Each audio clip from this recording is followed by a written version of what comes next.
25 évvel ezelőtt, vagyis 1999-ben indult az első Baba-Mama Klub. Honnan jött az ötlet? Nem. Saját ötlet, vagy unszolásra, tehát hogy kérték az anyukák? Nem kérték, hanem inkább láttam, hogy máshol is van ilyen, és úgy éreztem, hogy lenne rá igény. Egy anyateljes nappal indítottunk, azt tartottuk meg, és akkor utána mondtuk, hogy lehet jönni. Először úgy volt, hogy 2 hetente, aztán kérték az anyukák, hogy legyen hetente, és akkor azóta hetente van. Minden szerdán 4-től 6-ig azóta. Barátokat talál.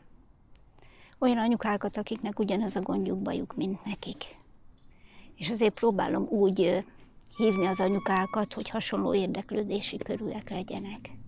És akkor így kicsit irányítgatva, de hogy találjanak barátot, tudjanak beszélgetni.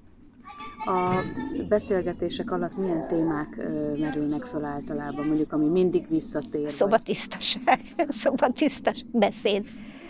Szobatisztaság, beszédfejlődés, beszédbeindulás, ez állandó, ez szinte minden foglalkozáson előjön. Mit üzenne az anyukáknak, akik mondjuk még eddig nem mertek eljönni? Hogy jöjjenek. Találjanak barátokat. Főleg. Meg igény van a közösségre, én úgy látom, közösségre.